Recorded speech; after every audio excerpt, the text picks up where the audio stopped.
भक्तों, आज हम आपको हनुमान जी का एक ऐसा प्रभावशाली मंत्र सुनाने वाले हैं जिसका अगर आप रोजाना जाप या श्रवण करते हैं तो ये बहुत फायदेमंद होता है।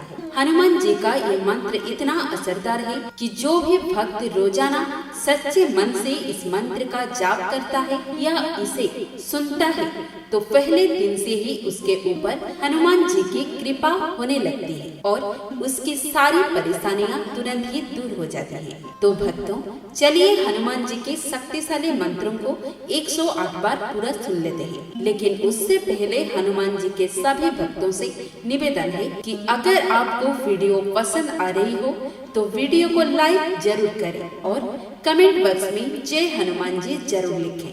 साथ ही हमारे चैनल को सब्सक्राइब करके बेल आइकन दबाना ना भूलें ताकि इसी तरह के और भी वीडियो आप देख सकें। तो भक्तों, मंत्र है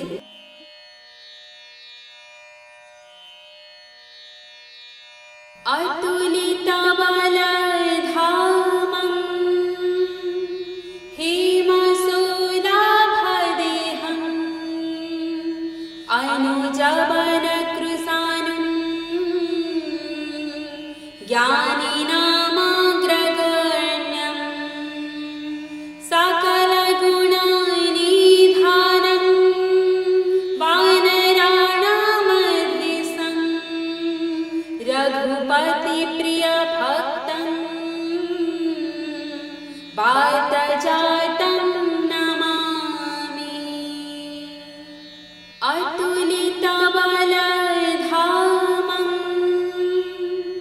हेमशूलाभदेहम् अनुजवनकृशानुं ज्ञानिनामग्रगण्यं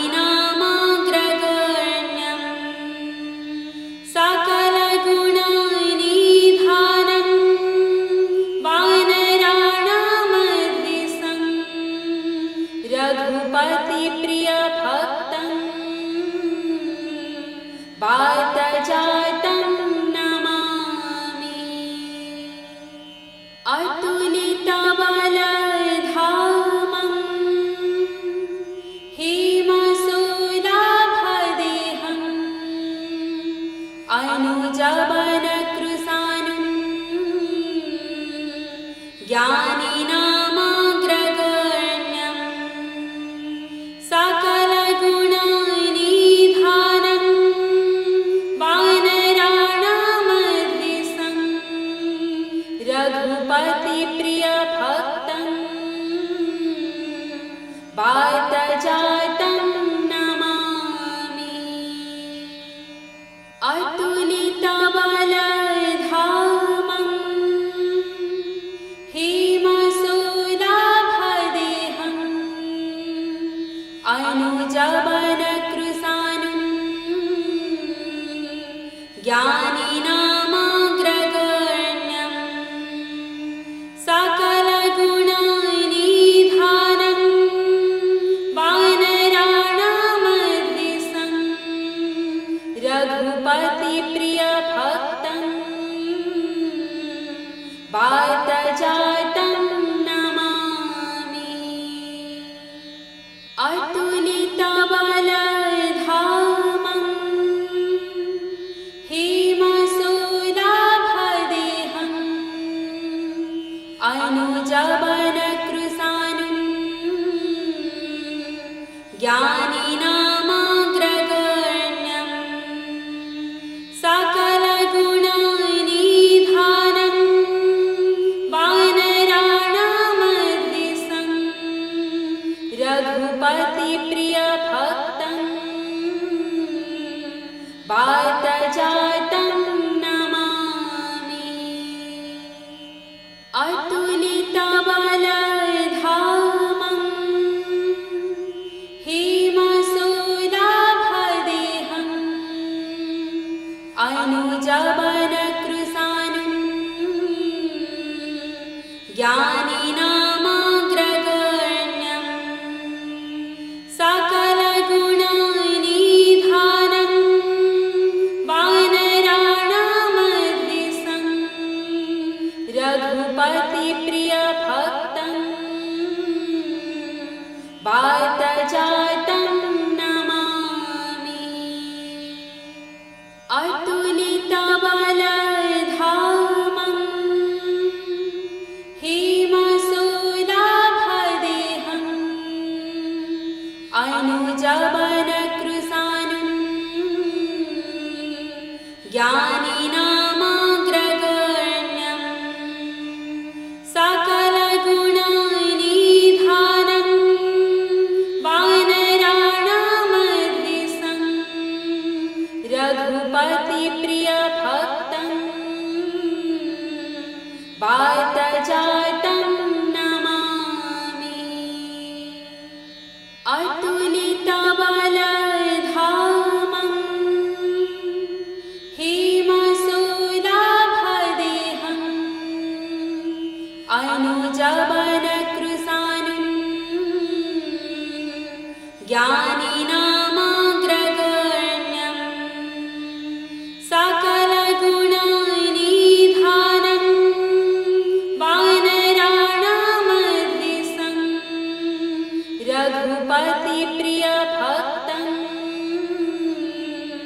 वातजातं नमामि। अतुलितबलधामं हेमशूलाभदेहम् अनुजवनकृशानुं ज्ञानिनामग्रगण्यं सकलगुणनिधानं वानराणामध्यस्थं रघुपतिप्रियभक्तं वातजातं नमामि। अतुलितबलधामं हेमशूलाभदेहम् अनुजवनकृशानुं ज्ञानिनामग्रगण्यं सकलगुणनिधानं वानराणामध्यस्थं रघुपतिप्रियभक्तं वातजातं नमामि। अतुलितबलधामं हेमशूलाभदेहम् अनुजवनकृशानुं ज्ञानिनामग्रगण्यं सकलगुणनिधानं वानराणामध्यस्थं रघुपतिप्रियभक्तं वातजातं नमामि। अतुलितबलधामं हेमशूलाभदेहम् अनुजवनकृशानुं ज्ञानिनामग्रगण्यं सकलगुणनिधानं वानराणामध्यस्थं रघुपतिप्रियभक्तं वातजातं नमामि। अतुलितबलधामं हेमशूलाभदेहम् अनुजवनकृशानुं ज्ञानिनामग्रगण्यं सकलगुणनिधानं वानराणामध्यस्थं रघुपतिप्रियभक्तं वातजातं नमामि। अतुलितबलधामं हेमशूलाभदेहम् अनुजवनकृशानुं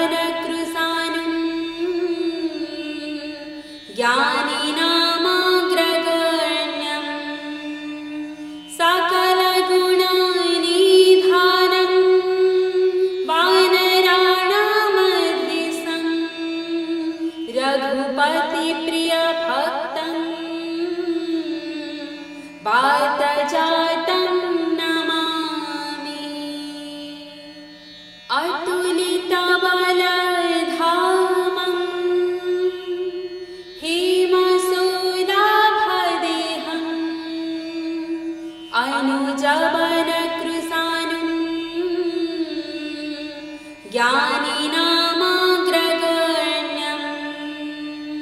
सकलगुणनिधानं वानराणामर्दिशं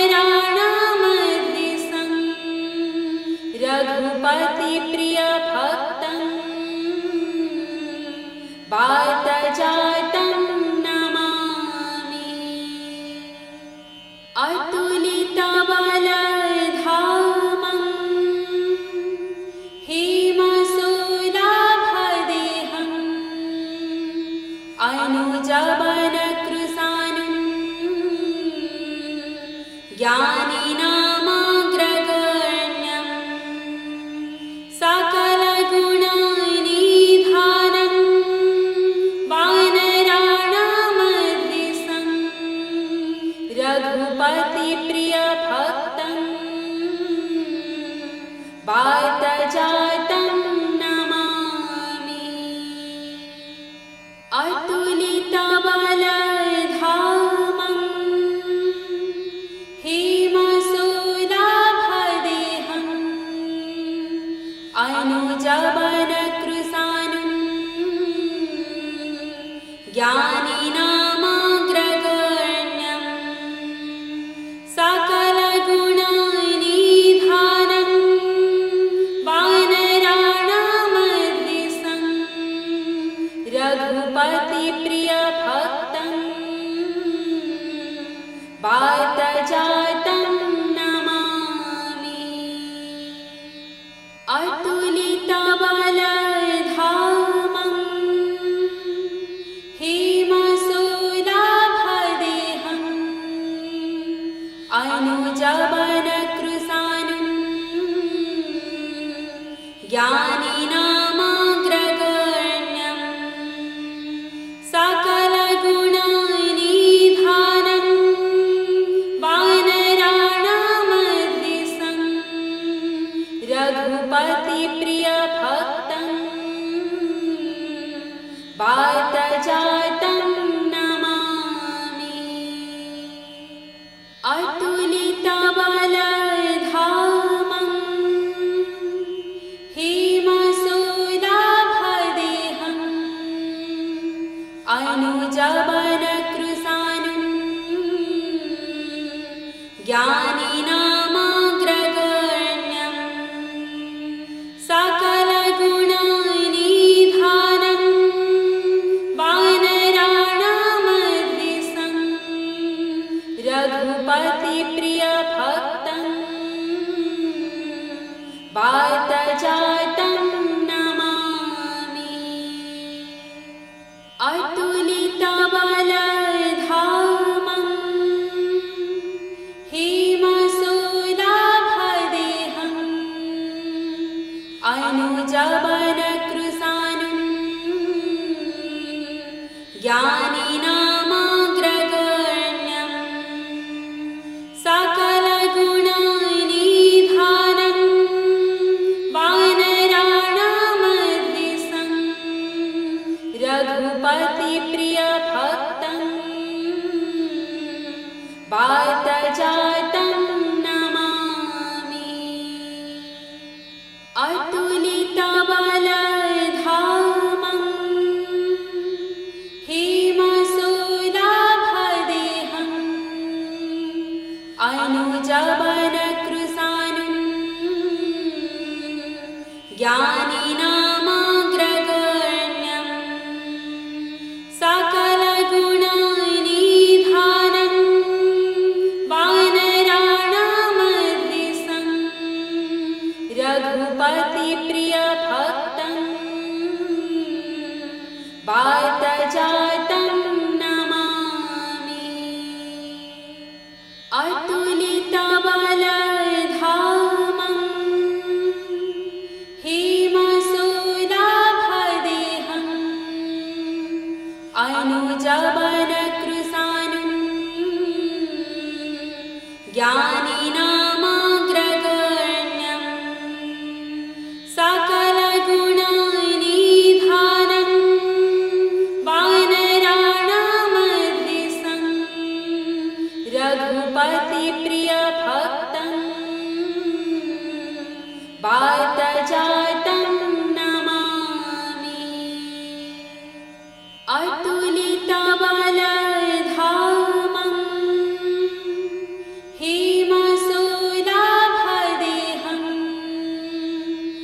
अनुजवनकृशानुं ज्ञानिनामग्रगण्यं सकलगुणनिधानं वानराणामर्दिशं रघुपतिप्रियभक्तं वातजातं नमामि। अतुलितबलधामं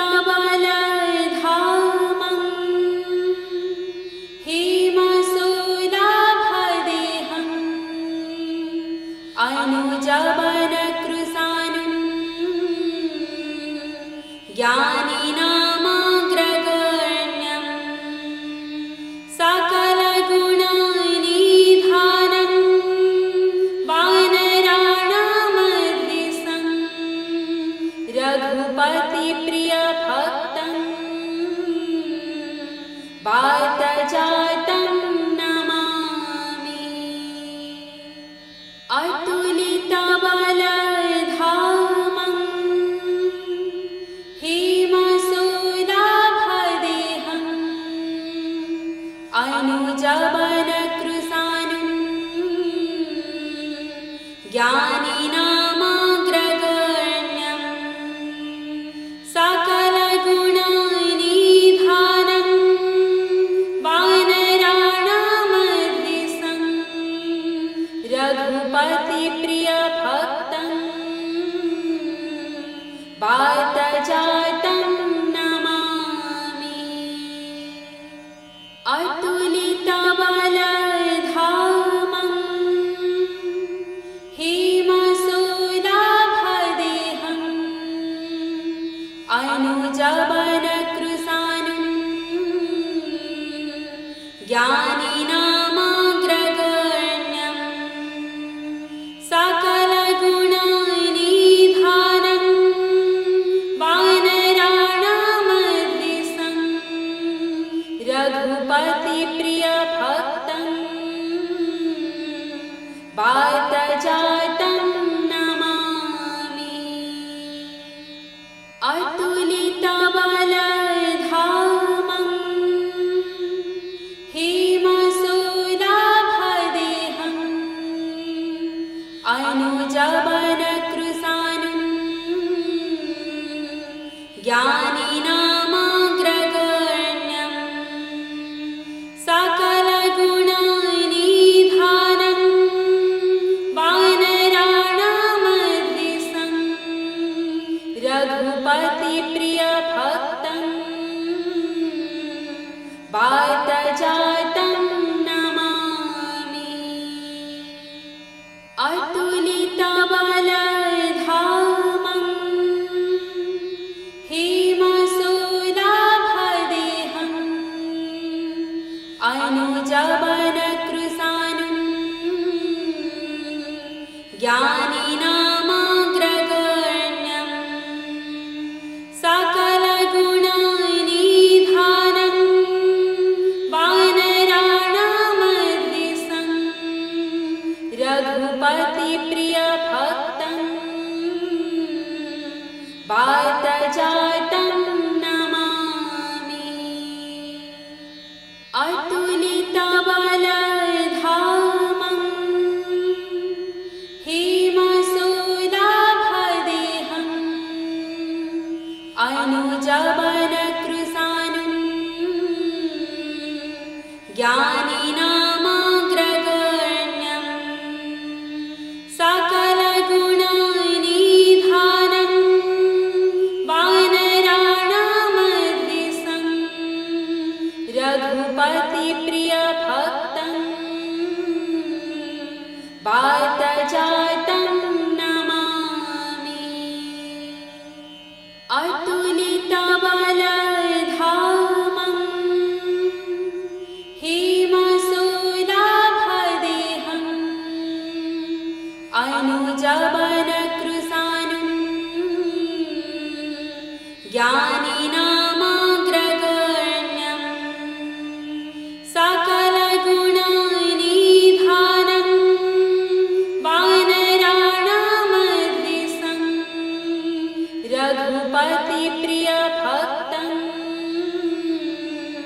वातजातं नमामि। अतुलितबलधामं हेमशूलाभदेहम् अनुजवनकृशानुं ज्ञानिनामग्रगण्यं सकलगुणनिधानं वानराणामर्दिशं रघुपतिप्रियभक्तं वातजातं नमामि। अतुलितबलधामं हेमशूलाभदेहम् अनुजवनकृशानुं ज्ञानिनामग्रगण्यं सकलगुणनिधानं वानराणामर्दिशं रघुपतिप्रियभक्तं वातजातं नमामि। अतुलितबलधामं हेमशूलाभदेहम् अनुजवनकृशानुं ज्ञानिनामग्रगण्यं सकलगुणनिधानं वानराणामर्दिशं रघुपतिप्रियभक्तं वातजातं नमामि। अतुलितबलधामं हेमशूलाभदेहम् अनुजवनकृशानुं ज्ञानिनामग्रगण्यं सकलगुणनिधानं वानराणामर्दिशं रघुपतिप्रियभक्तं वातजातं नमामि। अतुलितबलधामं हेमशूलाभदेहम् अनुजवनकृशानुं ज्ञानिनामग्रगण्यं सकलगुणनिधानं वानराणामर्दिशं रघुपतिप्रियभक्तं वातजातं नमामि। अतुलितबलधामं हेमशूलाभदेहम् अनुजवनकृशानुं ज्ञानिनामग्रगण्यं सकलगुणनिधानं वानराणामर्दिशं रघुपतिप्रियभक्तं वातजातं नमामि। अतुलितबलधामं हेमशूलाभदेहम्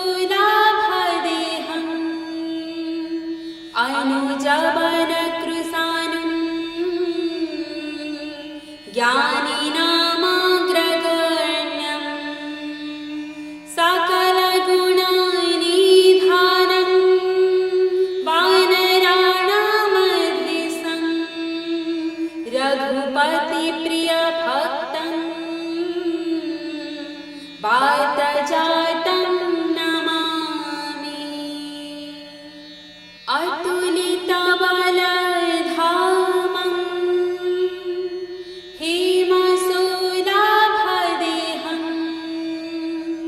अनुजवनकृशानुं ज्ञानिनामग्रगण्यं सकलगुणनिधानं वानराणामर्दिशं रघुपतिप्रियभक्तं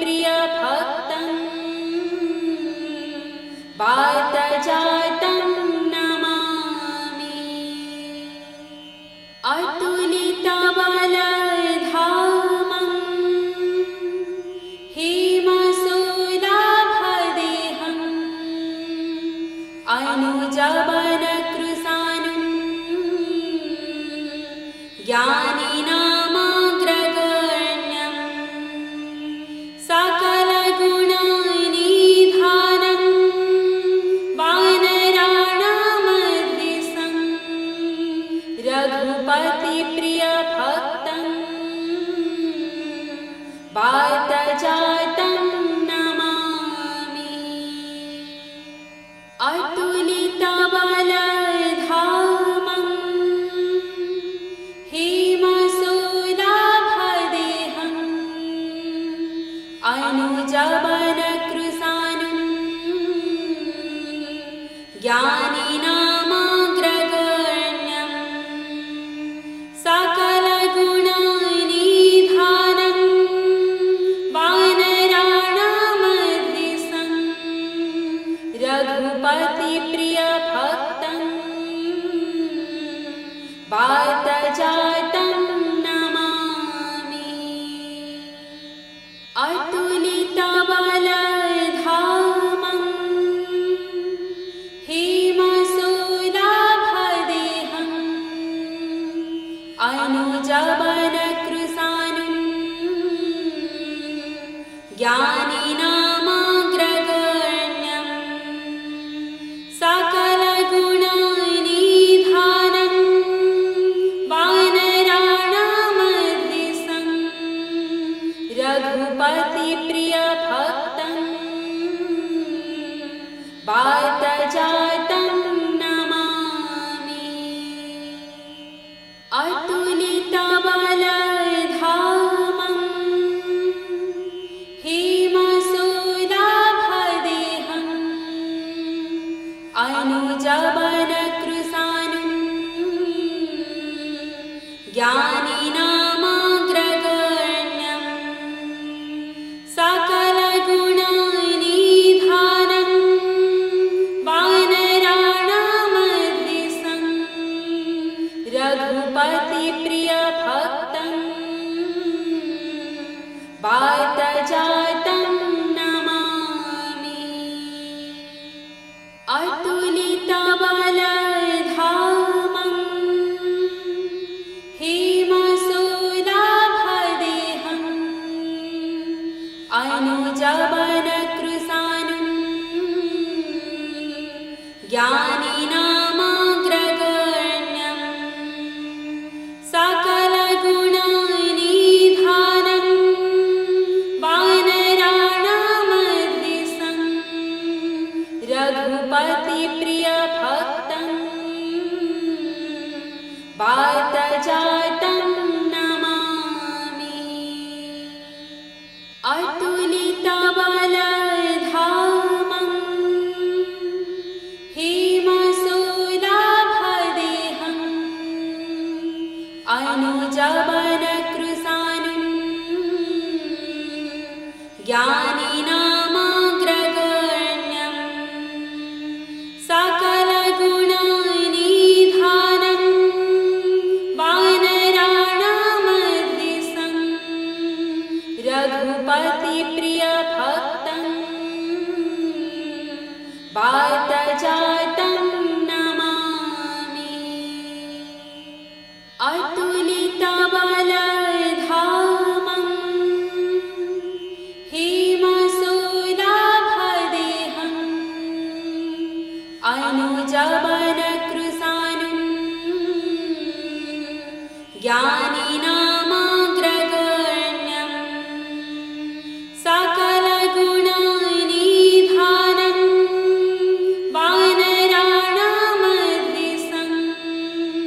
रघु रघुपति प्रिय भक्तं वातजातं नमामि। अतुलितबलधामं हेमशूलाभदेहम् अनुजवनकृशानुं ज्ञानिनामग्रगण्यं सकलगुणनिधानं वानराणामर्दिशं रघुपतिप्रियभक्तं वातजातं नमामि। अतुलितबलधामं हेमशूलाभदेहम् अनुजवनकृशानुं ज्ञानिनामग्रगण्यं सकलगुणनिधानं वानराणामर्दिशं रघुपतिप्रियभक्तं वातजातं नमामि। अतुलितबलधामं हेमशूलाभदेहम् अनुजवनकृशानुं ज्ञानिनामग्रगण्यं सकलगुणनिधानं वानराणामर्दिशं रघुपतिप्रियभक्तं वातजातं नमामि। अतुलितबलधामं हेमशूलाभदेहम् अनुजवनकृशानुं ज्ञानिनामग्रगण्यं सकलगुणनिधानं वानराणामर्दिशं रघुपतिप्रियभक्तं वातजातं नमामि। अतुलितबलधामं हेमशूलाभदेहम् अनुजवनकृशानुं ज्ञानिनामग्रगण्यं सकलगुणनिधानं वानराणामर्दिशं रघुपतिप्रियभक्तं वातजातं नमामि। अतुलितबलधामं हेमशूलाभदेहम् अनुजवनकृशानुं ज्ञानिनामग्रगण्यं सकलगुणनिधानं वानराणामर्दिशं रघुपतिप्रियभक्तं वातजातं नमामि। अतुलितबलधामं हेमशूलाभदेहम् अनुजवनकृशानुं ज्ञानिनामग्रगण्यं सकलगुणनिधानं वानराणामर्दिशं रघुपतिप्रियभक्तं वातजातं नमामि। अतुलितबलधामं हेमशूलाभदेहम् अनुजवनकृशानुं ज्ञानिनामग्रगण्यं सकलगुणनिधानं वानराणामर्दिशं रघुपतिप्रियभक्तं वातजातं नमामि। अतुलितबलधामं हेमशूलाभदेहं अनुजवनकृशानुं ज्ञानिनामग्रगण्यं सकलगुणनिधानं वानराणामर्दिशं रघुपतिप्रियभक्तं वातजातं नमामि। अतुलितबलधामं हेमशूलाभदेहं अनुजवनकृशानुं ज्ञानिनामग्रगण्यं सकलगुणनिधानं वानराणामर्दिशं रघुपतिप्रियभक्तं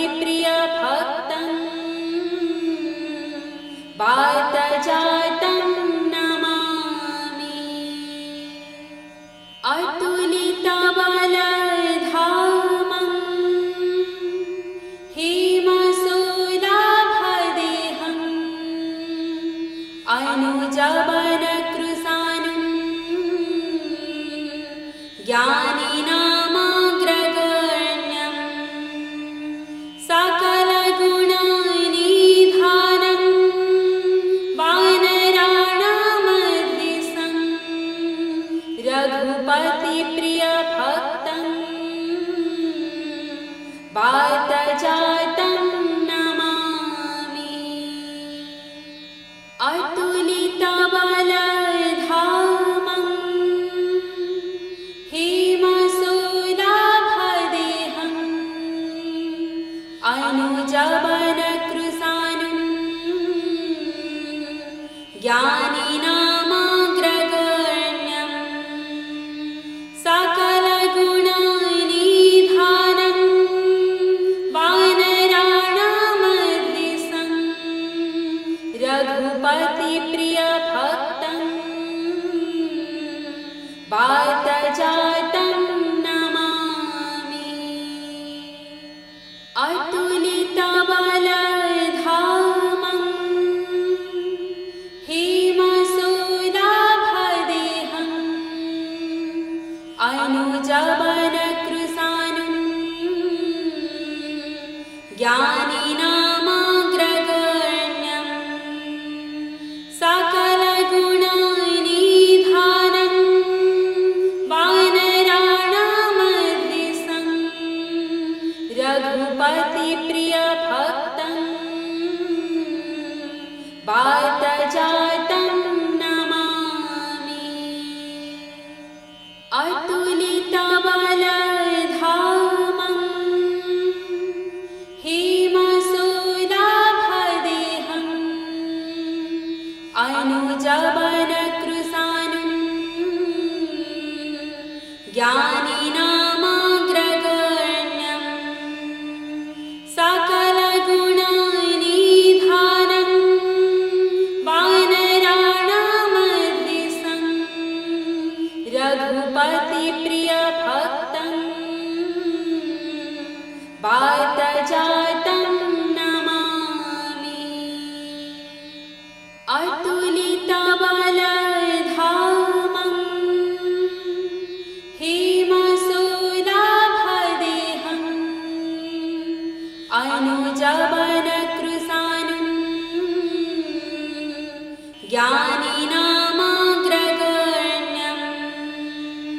सकलगुणनिधानं वानराणामर्दिशं रघुपतिप्रियभक्तं प्रियभक्तं वातजातं नमामि। अतुलितबलधामं हेमशूलाभदेहम् अनुजवनकृशानुं ज्ञानिनामग्रगण्यं सकलगुणनिधानं वानराणामर्दिशं रघुपतिप्रियभक्तं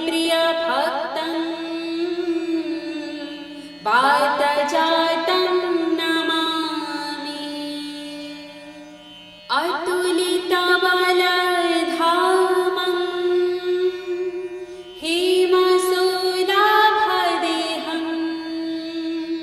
अनुजवनकृशानुं ज्ञानिनामग्रगण्यं सकलगुणनिधानं वानराणामर्दिशं रघुपतिप्रियभक्तं वातजातं नमामि। अतुलितबलधामं हेमशूलाभदेहम् अनुजवनकृशानुं ज्ञानिनामग्रगण्यं सकलगुणनिधानं वानराणामर्दिशं रघुपतिप्रियभक्तं वातजातं नमामि। अतुलितबलधामं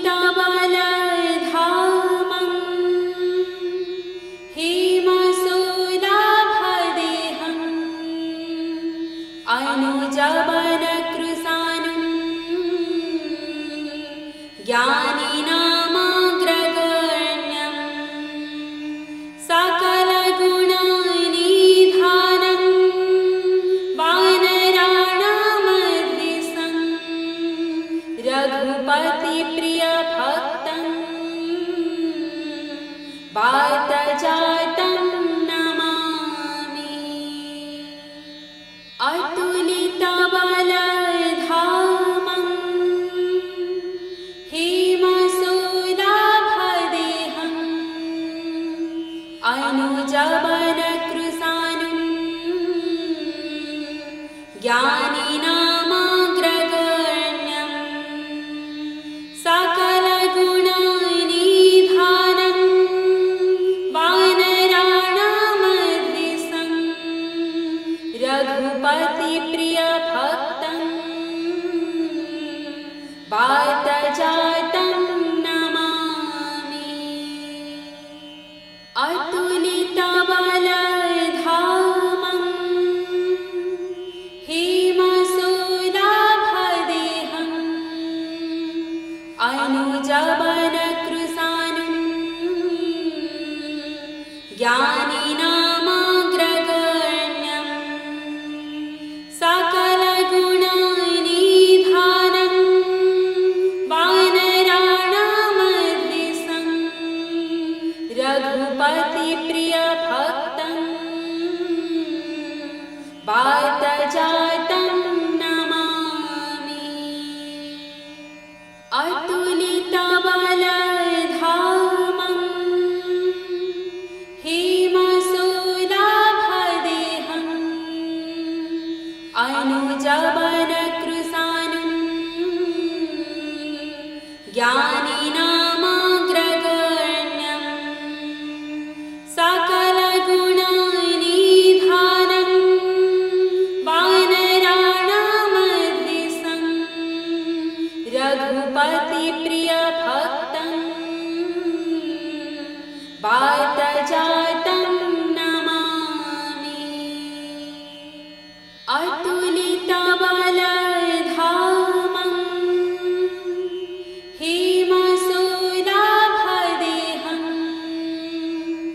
अनुजवनकृशानुं ज्ञानिनामग्रगण्यं सकलगुणनिधानं वानराणामर्दिशं रघुपतिप्रियभक्तं वातजातं नमामि। अतुलितबलधामं हेमशूलाभदेहं अनुजवनकृशानुं ज्ञानिनामग्रगण्यं सकलगुणनिधानं वानराणामर्दिशं रघुपतिप्रियभक्तं वातजातं नमामि। अतुलितबलधामं हेमशूलाभदेहं अनुजवनकृशानुं ज्ञानिनामग्रगण्यं सकलगुणनिधानं वानराणामर्दिशं रघुपतिप्रियभक्तं वातजातं नमामि। अतुलितबलधामं हेमशूलाभदेहं अनुजवनकृशानुं ज्ञानिनामग्रगण्यं सकलगुणनिधानं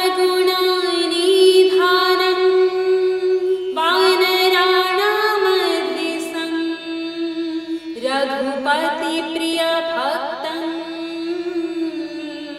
वातजातं नमामि। अतुलितबलधामं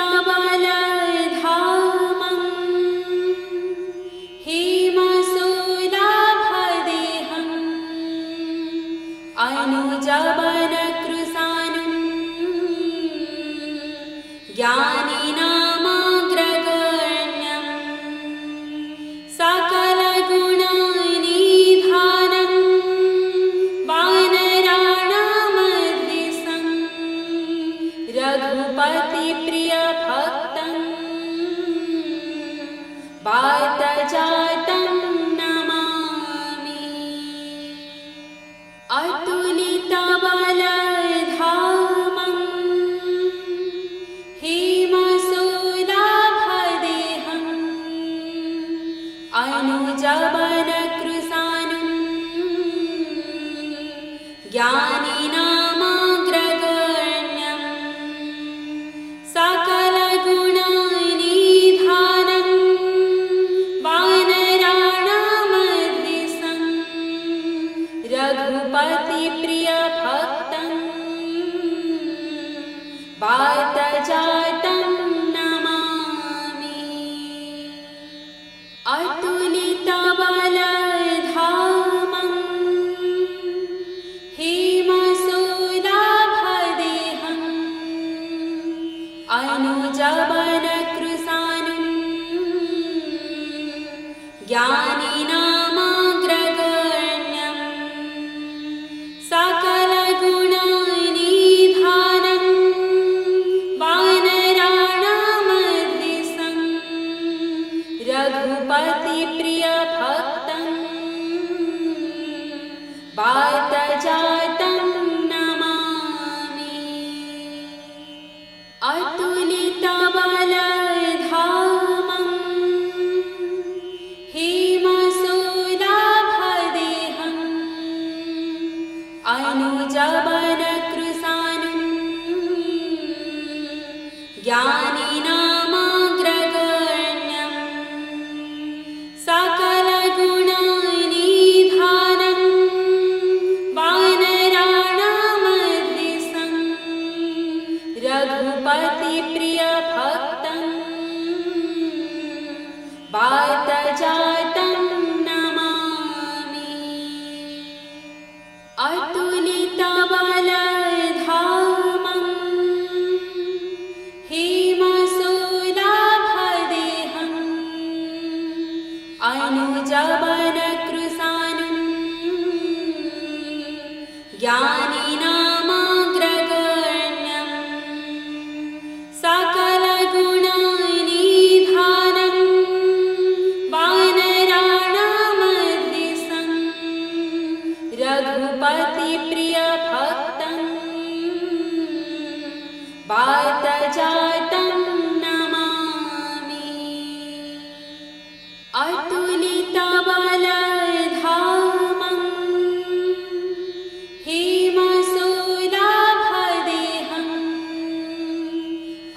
अनुजवनकृशानुं ज्ञानिनामग्रगण्यं सकलगुणनिधानं वानराणामध्यस्थं रघुपतिप्रियभक्तं वातजातं नमामि। अतुलितबलधामं हेमशूलाभदेहम् अनुजवनकृशानुं ज्ञानिनामग्रगण्यं सकलगुणनिधानं वानराणामध्यस्थं रघुपतिप्रियभक्तं वातजातं नमामि। अतुलितबलधामं हेमशूलाभदेहम् अनुजवनकृशानुं ज्ञानिनामग्रगण्यं सकलगुणनिधानं वानराणामध्यस्थं रघुपतिप्रियभक्तं वातजातं नमामि। अतुलितबलधामं हेमशूलाभदेहम् अनुजवनकृशानुं ज्ञानिनामग्रगण्यं सकलगुणनिधानं वानराणामध्यस्थं रघुपतिप्रियभक्तं वातजातं नमामि। अतुलितबलधामं हेमशूलाभदेहम् अनुजवनकृशानुं ज्ञानिनामग्रगण्यं सकलगुणनिधानं वानराणामध्यस्थं रघुपतिप्रियभक्तं वातजातं नमामि। अतुलितबलधामं हेमशूलाभदेहम् अनुजवनकृशानुं ज्ञानिनामग्रगण्यं सकलगुणनिधानं वानराणामध्यस्थं रघुपतिप्रियभक्तं वातजातं नमामि। अतुलितबलधामं हेमशूलाभदेहम् अनुजवनकृशानुं ज्ञानिनामग्रगण्यं सकलगुणनिधानं वानराणामध्यस्थं रघुपतिप्रियभक्तं वातजातं नमामि। अतुलितबलधामं हेमशूलाभदेहम् अनुजवनकृशानुं ज्ञानिनामग्रगण्यं सकलगुणनिधानं वानराणामध्यस्थं रघुपतिप्रियभक्तं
जबनकृसानुं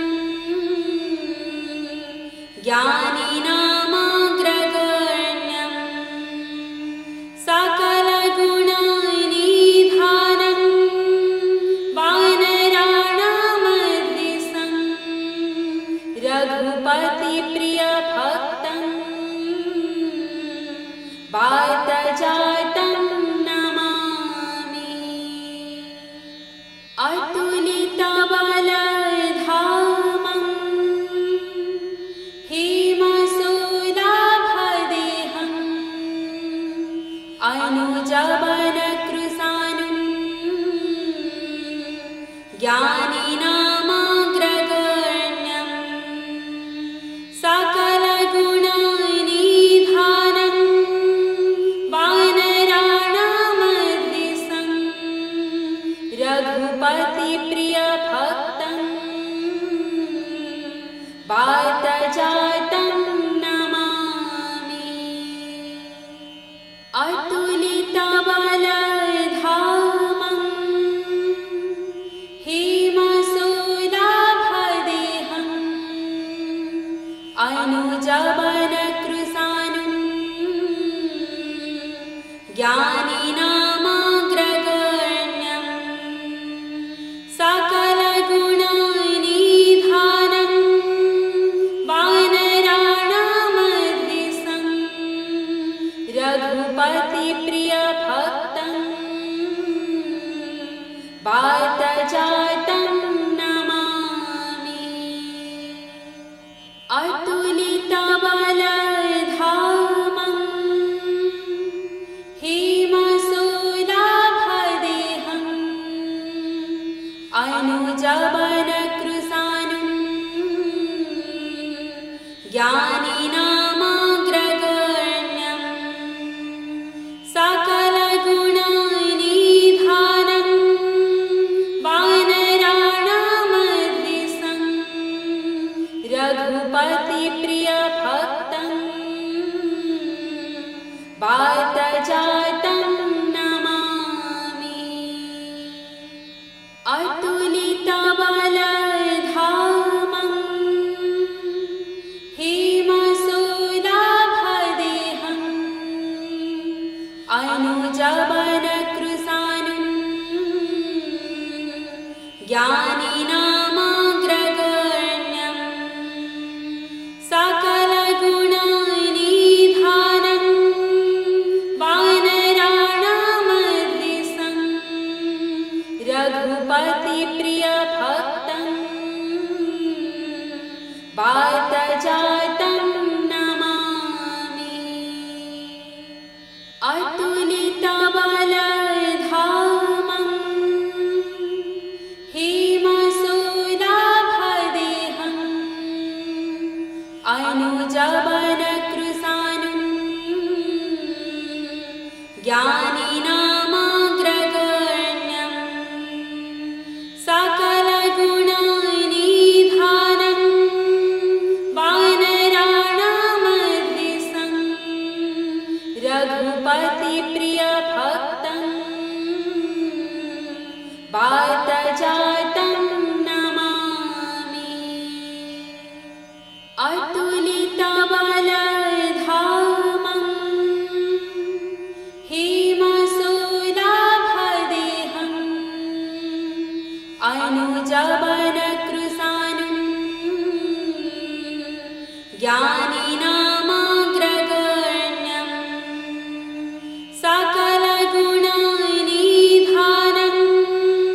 वानराणामर्दिशं रघुपतिप्रियभक्तं वातजातं नमामि। अतुलितबलधामं हेमशूलाभदेहं अनुजबनकृसानुं ज्ञानिनामग्रगण्यं सकलगुणनिधानं वानराणामर्दिशं रघुपतिप्रियभक्तं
ज्ञानिनामग्रगण्यं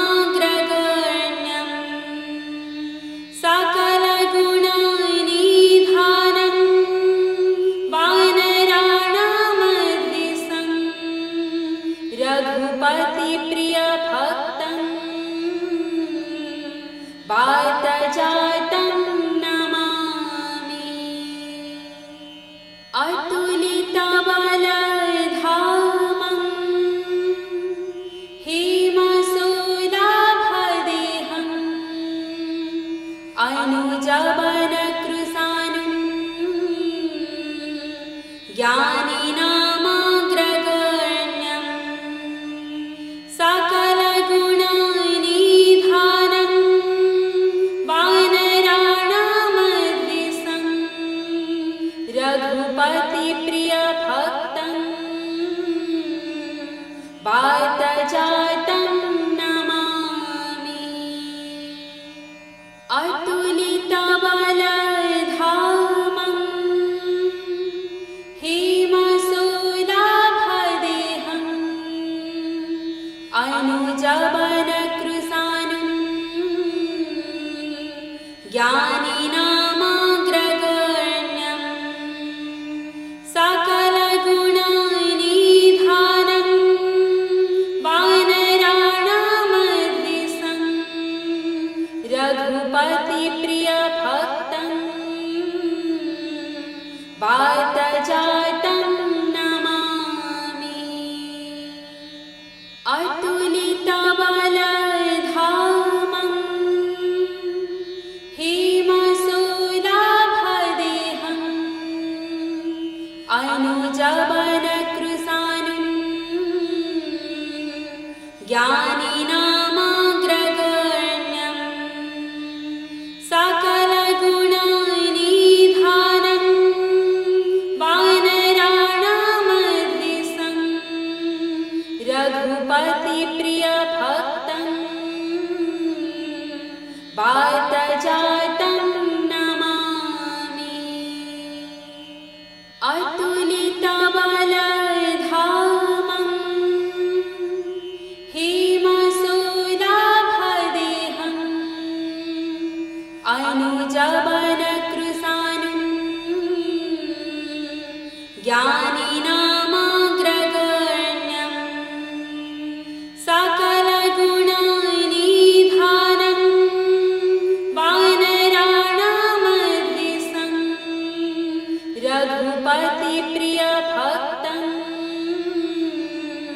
वातजातं नमामि। अतुलितबलधामं हेमशूलाभदेहं अनुजवनकृशानुं ज्ञानिनामग्रगण्यं सकलगुणनिधानं वानराणामध्यस्थं रघुपतिप्रियभक्तं वातजातं नमामि। अतुलितबलधामं हेमशूलाभदेहं अनुजवनकृशानुं ज्ञानिनामग्रगण्यं सकलगुणनिधानं वानराणामध्यस्थं रघुपतिप्रियभक्तं वातजातं नमामि। अतुलितबलधामं हेमशूलाभदेहं अनुजवनकृशानुं ज्ञानिनामग्रगण्यं सकलगुणनिधानं वानराणामध्यस्थं रघुपतिप्रियभक्तं वातजातं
पात्र जात